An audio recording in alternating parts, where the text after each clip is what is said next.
Now I do the opposite.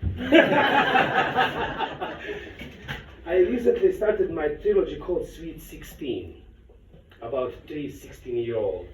I did one for the Poetry Night. I really want to do the second one tonight because I can finally do the last Sweet 16, which is my personal story. So I really wanted to get out of the way. And everything that I do, I always record and post on my YouTube channel. So I really needed to do this one tonight. Thank you. This is Sweet 16, Part 2.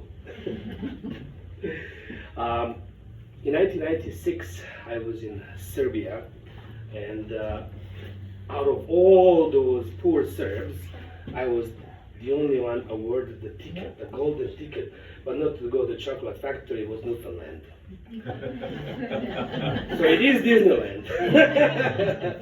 And I was really grateful, but at that time I was young and foolish. I was into drinking and rock and roll, so I really was kind of sleeping on my ticket until one day my drummer told me, look, you have a chance to go to Canada, to do something, to tell our story, to show them that we're not all barbarians. Not all, some of us.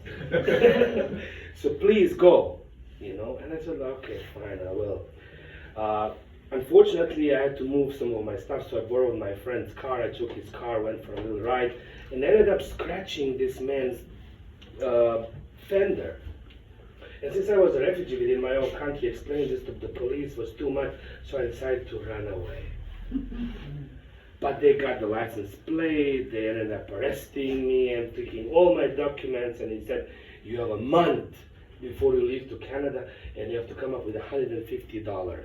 $150 in Serbia in '96 was like $600 in Newfoundland. Good luck finding $600 in a month with the way our economy. It was a lot of money, and so the only way for me to find money was to find some kind of work, as they call it in English, under the table. It wasn't sexual. It was just going to be getting paid under the table.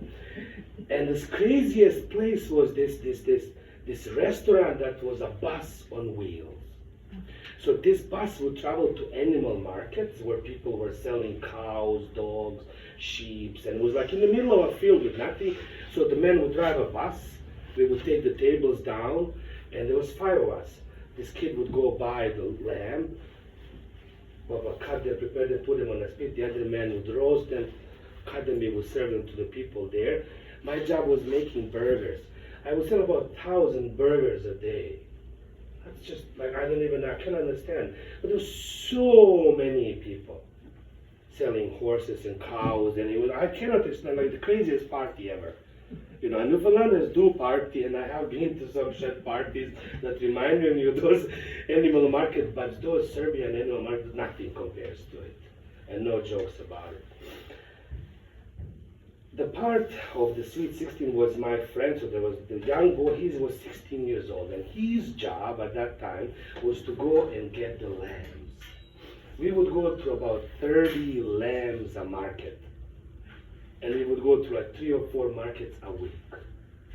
So this kid would go and buy these lambs, bring them to the back of the bus, apologize, slaughter them in the most humane possible way, take the skin off, put them on a stick, and just the other guy would come take them, roast them, and sell them. So 30 lambs a market. This went on for like a month. That was just for me 1 month.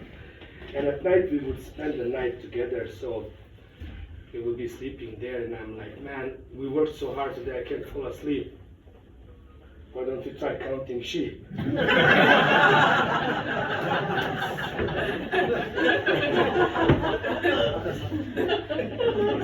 It doesn't work for me. Sweet 16 Part 2. Thank you very much. Thank you kindly.